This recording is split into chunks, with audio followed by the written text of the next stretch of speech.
Hola, mi nombre es Keila Fuentes y les voy a presentar este trabajo titulado Esferas crudas de óxido de silicio con porosidad jerárquica como soportes eficientes para catalizadores nanoestructurados en el marco del 23 Congreso Venezolano de Catálisis.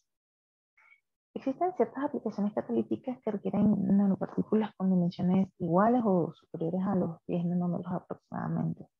Tal es el caso de la fotocatálisis heterogénea, en la que los semiconductores típicamente empleados, como el óxido de titanio, el óxido de zinc, presentan su máxima fotoactividad en valores cercanos a estos. También, por ejemplo, en la biocatálisis existen enzimas de interés industrial cuyas dimensiones se acercan a 10 nanómetros o incluso pueden ser un poco mayores. Y en el caso de usarse soportes mesoporosos convencionales de silicio, se tiene como limitación que en la mayoría de los casos la distribución de tamaño de poros de estos materiales no permiten alojar partículas con estas dimensiones. También dependiendo de la carga, dependiendo de la dispersión de las mismas, podría causarse con mucha facilidad la obstrucción del sistema poroso, lo que limita la difusión de los reactivos de interés. Es por ello que se han buscado desarrollar nuevos soportes. Particularmente en este caso vamos a trabajar con soportes de porosidad jerárquica, los cuales pueden ser más eficientes para este tipo de aplicaciones. Particularmente en este caso porque los soportes de sílice corrugada presentan mesoporos, los que garantizan una alta área específica, y además presentan macroporos, los que garantizan un adecuado acceso al sistema poroso. Es por ello que el objetivo de este trabajo es explorar la factibilidad de usar estos soportes en aplicaciones de interés como la fotocatálisis y la biocatálisis, particularmente para alojar partículas nanoestructuradas de óxido de titanio y para inmovilizar lacasas. En ambos casos, o en ambos ejemplos, se empleó violeta cristal como sonda para su degradación, en vista que ambos materiales tienen digamos, sus proyecciones para ser utilizados en tratamiento de agua. Los resultados que les voy a mostrar ahora están publicados en la literatura en un par de trabajos recientes de nuestro grupo. En el primer lugar les voy a hablar un poco de cuál es el mecanismo de formación propuesto para estas partículas y cuáles son las características de este soporte que lo hacen tan interesantes para las aplicaciones que nosotros queremos. En primer lugar, bueno, la síntesis se lleva a cabo en un sistema pseudoternario. Es decir, tenemos un componente acuoso, tenemos un componente oleoso, tenemos un tensioactivo o surfactante y también un cosurfactante, que es en este caso un alcohol de cadena media. Tenemos un precursor de silicio, ¿sí? Aquí en este caso, y en la mayoría de los casos se utiliza un alcohóxido de silicio. Y como agente hidrolizante se tiene urea. ¿Qué ocurre? Que cuando se mezclan estos componentes en una proporción determinada, lo que se obtiene es una mezcla con características de una emulsión, un líquido lechoso. Y esto no explicaría la forma, digamos, o la morfología de estas partículas en cuanto a esta distribución, digamos, de paredes corrugadas en el material. Entonces lo que se ha planteado es que existe la posibilidad que dentro de las gotas de la emulsión existan zonas de microemulsión bicontinua, las cuales son, digamos, en las cuales existen canales acuosos, canales oleosos interconectados entre sí, y siendo que el precursor de silicio se encuentra disuelto en la fase oleosa y el precursor y el agente hidrolizante se encuentra disuelto en la fase acuosa, pues cuando ambos entran en contacto en la interfase, lo que podría estar ocurriendo es que la formación de estos primeros núcleos de óxido de silicio causan un incremento en la curvatura de la interfase. Esto induce la formación de micelas, las cuales se pueden agregar dentro de los canales acuosos, induciendo la formación o el desarrollo de una mesofase. Y esta mesofase estaría asociada justamente con las paredes del material. Si nosotros vemos la evolución en el tiempo de estas partículas, podemos ver que en los tiempos iniciales, pues no existe una forma esférica, que es lo que se observa como producto final, sino que se tiene como, digamos, agregados tipo placas, ¿no? Y ya después de un determinado tiempo, estas se organizan hasta que dan una esfera, ¿no? Como resultado final. Si nosotros vemos la imagen de microscopía electrónica de transmisión, vemos que el crecimiento de ese material es de forma radial, por eso es que muchos autores en la literatura la llaman sílice dendrítica.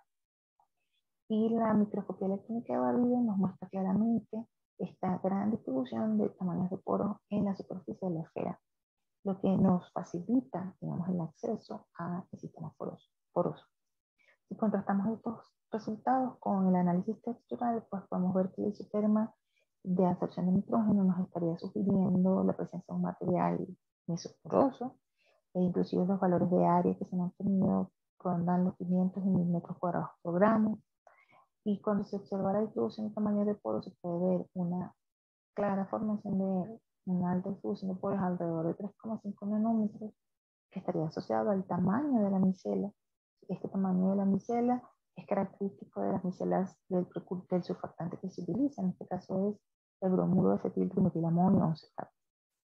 Y luego a partir de 5 nanómetros hasta valores más altos, esto puede llegar inclusive a 200 nanómetros, se encuentra una distribución bien ancha de tamaños de poros, de diámetros de poros, que estaría asociado a estos poros, digamos, tipo placas, que se encuentran, digamos, en la superficie.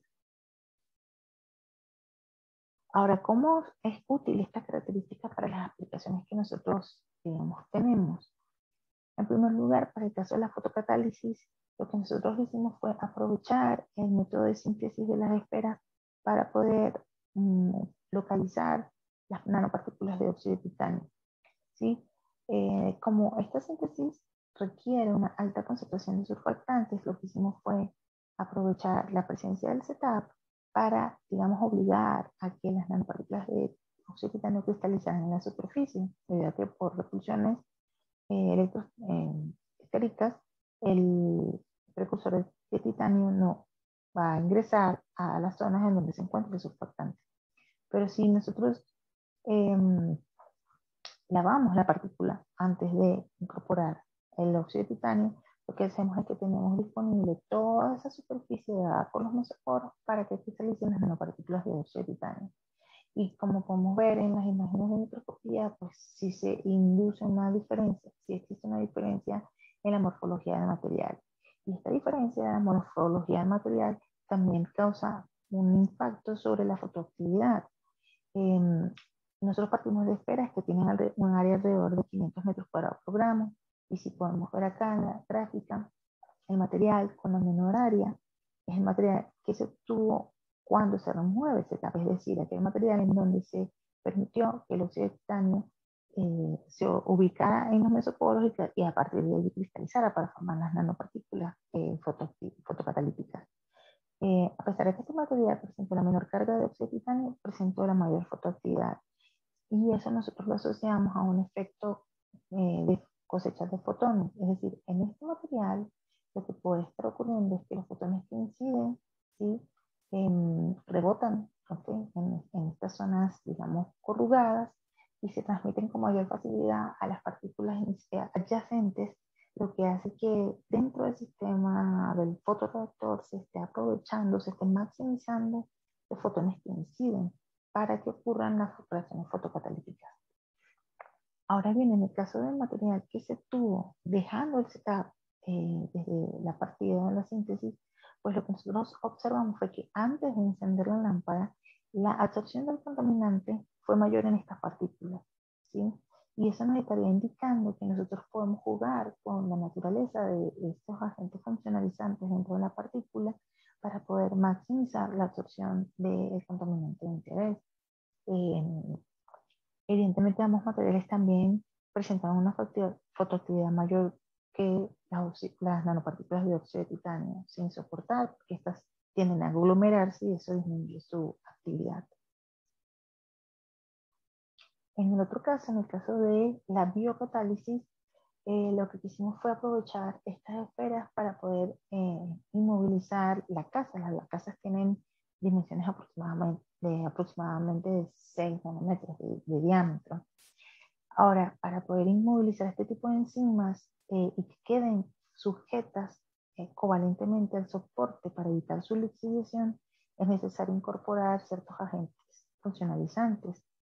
En este caso nosotros trabajamos con el aminopropiltoxicilano o APTES y glutaraldehído.